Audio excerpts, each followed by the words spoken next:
Today we're reading Tomas and the Library Lady. It was midnight. The light of the full moon followed the tired old car.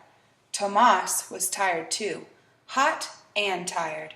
He missed his own bed in his own house in Texas. Tomas was on his way to Iowa again with his family. His mother and father were farm workers. They picked fruit and vegetables for Texas farmers in the winter and for Iowa farmers in the summer. Year after year, they bumped along in their rusty old car. "Mama," whispered Tomas, "if I had a glass of cold water, I would drink it in large gulps. I would suck the ice. I would pour the last drops of water on my face." Tomas was glad when the car finally stopped. He helped his grandfather, Papa Grande, climb down. Tomas said, "Buenas noches, good night," to Papa, Mama, Papa Grande, and to his little brother Enrique.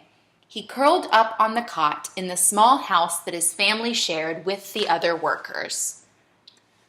Early the next morning, Mama and Papa went out to pick corn in the green fields. All day they worked in the hot sun. Tomas and Enrique carried water to them. Then the boys played with a ball Mama had sewn from an old teddy bear. When they got hot, they sat under a tree with Papa Grande. "Tell us the story about the man in the forest," said Tomas. Tomas liked to listen to Papa Grande tell stories in Spanish. Papa Grande was the best storyteller in the family.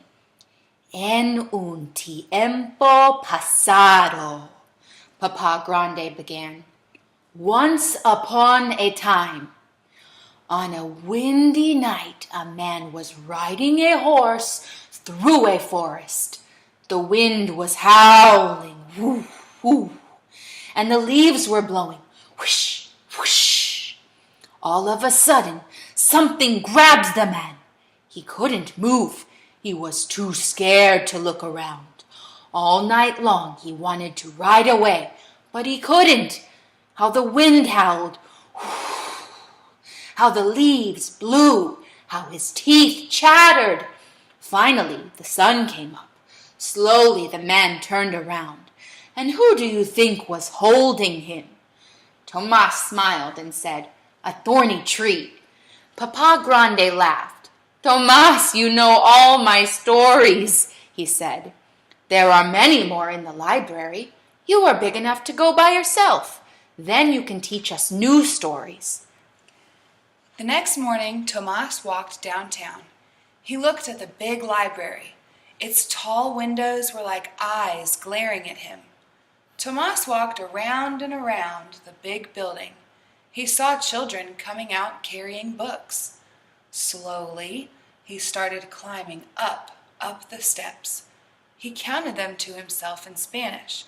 "Uno, dos, tres, cuatro." His mouth felt full of cotton. Tomas stood in front of the library doors. He pressed his nose against the glass and peeked in. The library was huge. A hand tapped his shoulder. Tomas jumped. A tall lady looked down at him. "It's a hot day," she said. "Come inside and have a drink of water. What's your name?" she asked. "Tomas," he said. "Come, Tomas," she said. Inside it was cool. Tomas had never seen so many books. The lady watched him. "Come," she said again, leading him to a drinking fountain. "First some water. Then I will bring books to this table for you. What would you like to read about?" "Tigers? Dinosaurs?" said Tomas. Tomas drank the cold water. He looked at the tall ceiling. He looked at all the books around the room. He watched the lady take some books from the shelves and bring them to the table. "This chair is for you, Tomas," she said. Tomas sat down. Then very carefully he took a book from the pile and opened it. Tomas saw dinosaurs bending their long necks to lap shiny water. He heard the cries of a wild snake bird. He felt the warm neck of a dinosaur as he held on tight for a ride. Tomas forgot about the library lady. He forgot about Iowa and Texas. Tomas, Tomas, said the library lady softly. Tomas looked around. The library was empty. The sun was setting. The library lady looked at Tomas for a long time. She said, Tomas, would you like to borrow 2 library books? I will check them out in my name. Tomas walked out of the library carrying his books. He ran home, eager to show the new stories to his family. Papa Grande looked at the library books. Read to me, he said to Tomas. First, Tomas showed him the pictures. He pointed to the tiger. Que tigre tan grande, Tomas said first in Spanish and then in English. What a big tiger! Read to me in English, said Papa Grande. Tomas read about tiger eyes shining brightly in the jungle at night. He roared like a huge tiger. Papa, Mama, and Enrique laughed. They came and sat near him to hear his story. Some days, Tomas went with his parents to the town dump. They looked for pieces of iron to sell.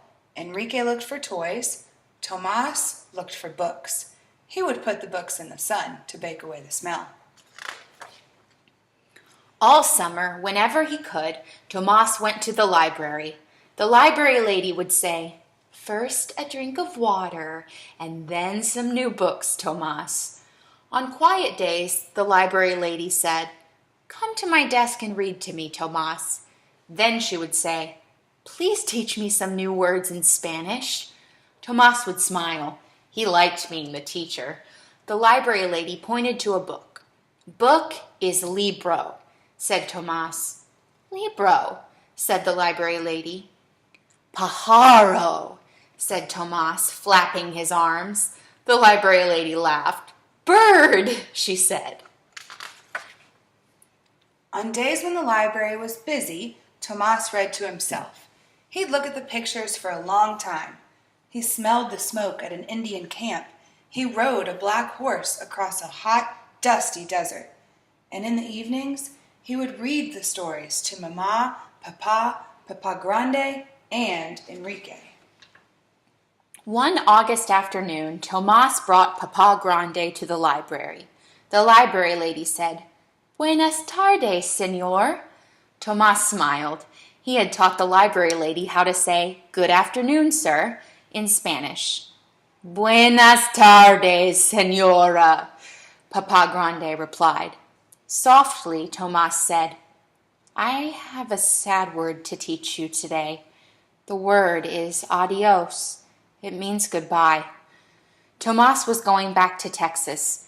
He would miss this quiet place, the cool water, the many books. He would miss the library lady. My mother sent this to thank you, said Tomas, handing her a small package. It is pan dulce, sweet bread. My mother makes the best pan dulce in Texas. The library lady said, How nice, how very nice. Gracias, Tomas. Thank you. She gave Tomas a big hug. That night, bumping along again in the tired old car, Tomas held a shiny new book, a present from the library lady.